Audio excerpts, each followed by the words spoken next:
بسم اللہ الرحمن الرحیم۔ السلام علیکم۔ اردو کہانی مرکز پر آپ سب کو خوش آمدید۔ دیور کالی گھوڑی کی سواری کرنے کا شوقین تھا۔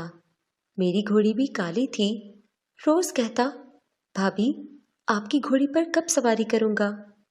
میں بچہ سمجھ کر چپ کر جاتی اور شرم کے مارے اسے کچھ نہ کہتے، مگر ایک رات ایمرجنسی بن گئی۔ دیور کو بولا تو کہنے لگا، بھابھی پہلے کالی گھوڑی۔ اس رات میرے ہوش اڑ گئے۔ جسے بچہ سمجھ بیٹھی تھی میں اپنے دیور کے منہ سے ایسی بات سن کر حیران رہ گئی۔ وہ بمشکل 16 سال کا لڑکا مجھ سے ایسی فرمائش کرے گا، میرے وہم و گمان میں نہیں تھا۔ میرا دیور مجھے سوالیہ نظروں سے دیکھتا جا رہا تھا۔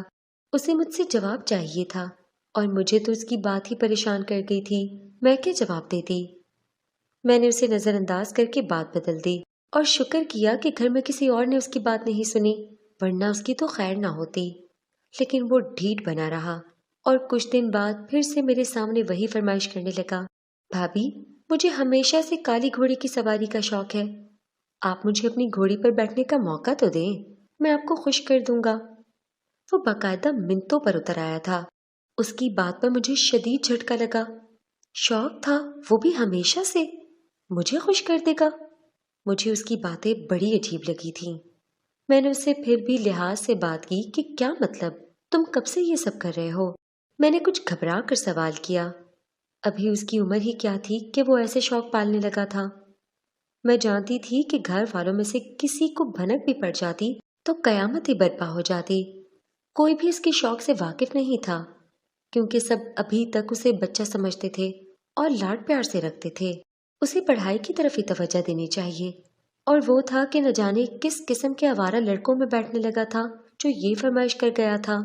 بس 2 سال ہوئے ہیں کہ مجھ میں یہ شوق پیدا ہوا، اور میں نے اپنا یہ شوق سب سے چھپ کر خوب پورا کیا ہے، مگر جیسی آپ کی گھوڑی ہے وہ کبھی نہیں ملی۔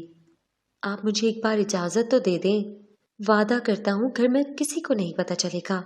وہ رازداری سے بولتے ہوئے شرارت سے آنکھ مار کر بولا۔ میں شرمندہ سی ہو گئی، میرا دل زور زور سے دھڑکنے لگا۔ تم جانتے ہو اگر کبھی گھر میں کسی کو بھی تمہارے اس شوق کے بارے میں پتہ چلا تو تمہاری خیر نہیں ہوگی۔ تمہیں اپنی پڑھائی پر توجہ دینی چاہیے، ابھی تمہاری اتنی عمر نہیں ہے۔ میں نے اسے بڑے پن سے سمجھانا چاہا۔ میرے شوہر بہت سخت مزاج آدمی تھے۔ اگر انہیں اندازہ ہو جاتا کہ ان کا چھوٹا بھائی پڑھائی چھوڑ کر ان کاموں میں لگا ہوا ہے تو وہ اس پر ہاتھ اٹھانے سے بھی گریز نہ کرتے۔ میری فکر پر وہ لاپرواہی سے کندھے اچکا گیا۔